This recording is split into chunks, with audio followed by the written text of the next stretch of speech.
नमस्कार दोस्तों, आज आपका दोस्त गौरव कुमार गर्ग आ गया है चंडीगढ़ के सेक्टर 7 में स्थित सरकारी कॉलोनी में।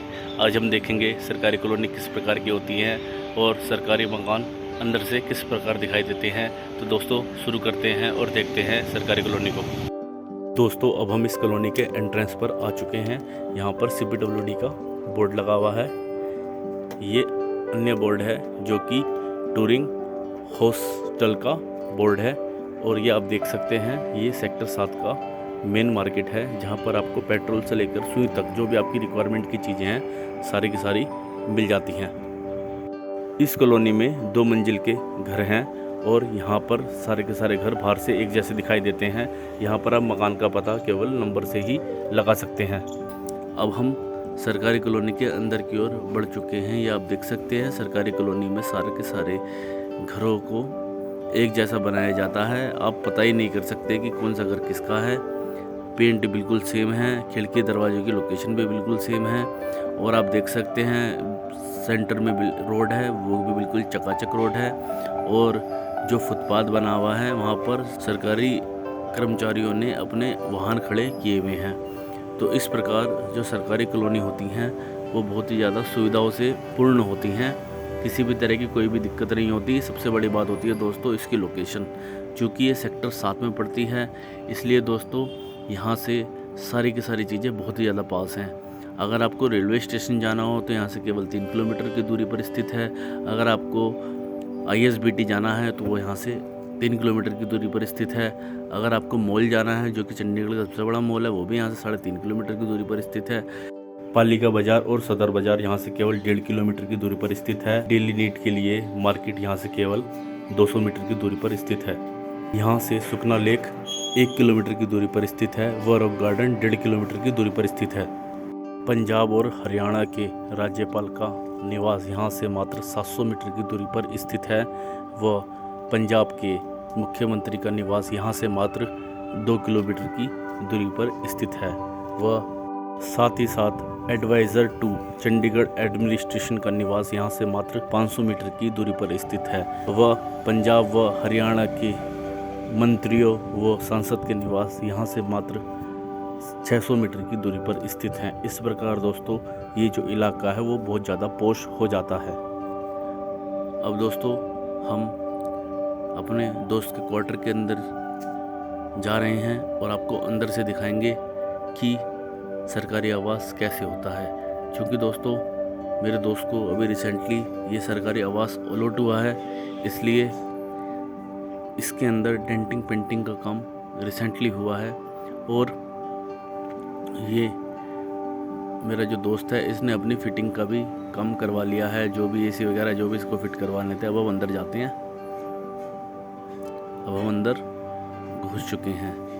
दोस्तों ये इस सरकारी आवास का सबसे बड़ा रूम है। आप देख सकते हैं इसमें एक खिड़की ऊपर की तरफ दी गई है, एक खिड़की नीचे की तरफ दी गई है और एक खिड़की सेंटर में दी गई है।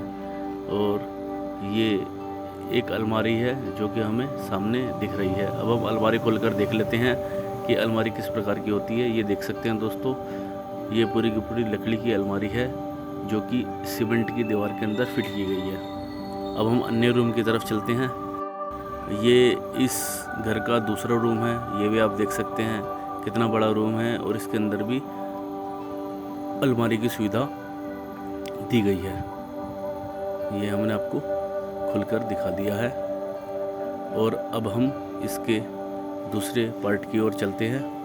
पंखे दोस्तों यहाँ पर सरकारी मिलते हैं, बाकी ट्यूबलाइट वगैरह हमें अपनी लगानी पड़ती हैं। ये इसका किचन है।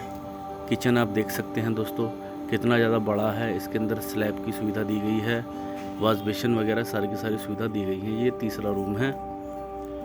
और इस प्रकार दोस्तों ये जो रूम है ये सारी की सारी सुख सुविधाओं से परिपूर्ण है।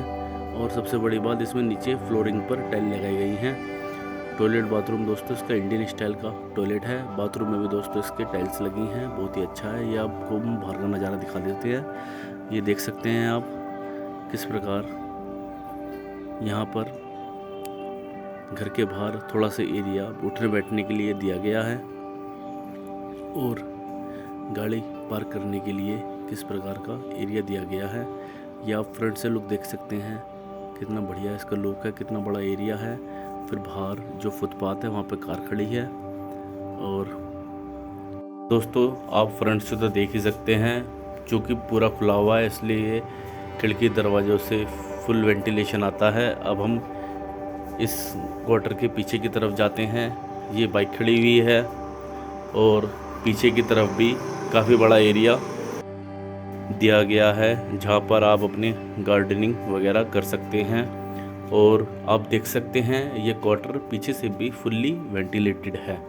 तो इस प्रकार सरकारी आवासों को पूरा का पूरा वेंटिलेटेड बनाया जाता है और सरकारी कर्मचारियों के आराम की पूरी ध्यान रखा जाता है। चंडीगढ़ में बिजली और पानी का बिल मीटर से आता है, ये आप देख सकते हैं। ये पानी के मीटर लगे हुए हैं और अब हम आपको बिजली का मीटर भी दिखा देते हैं। ये सभी लोगों के जो बिजली के मीटर हैं वो इस बॉक्स में लगे हुए हैं। चंडीगढ़ में बिजली और पानी का बिल हर 2 महीने के इंटरवल पर आता है।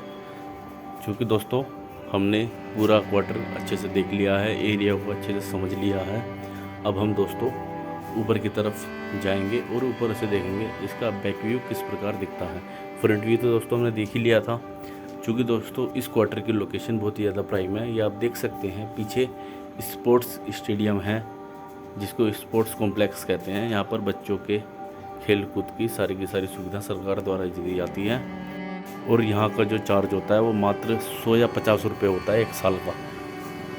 तो दोस्तों इस प्रकार सरकारी कर्मचारियों के बच्चों का भी, सरकारी कर्मचारियों का भी पूर्ण रूप से ध्यान रखा जाता है। अब हम आ गए हैं इस क्वार्टर के सामने स्थित पार्क में। ये आप देख सकते हैं ये कितना बड़ा पार्क है। इसके अंदर टेबल, कुर्सी और धूप ना लगे इसके लिए हट बनाई गई है।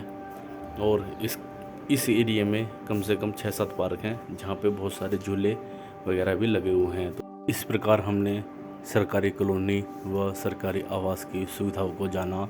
दोस्तों अगर आपको मेरी वीडियो अच्छी लगी हो तो मेरे इस वीडियो को लाइक कीजिएगा, चैनल को सब्सक्राइब कीजिएगा। और कोई आपका सवाल हो तो आप मुझसे कमेंट बॉक्स में पूछ सकते हैं, मैं आपके सारे के सारे सवालों का जवाब दूंगा। ओके दोस्तों, bye bye, take care, have a nice day.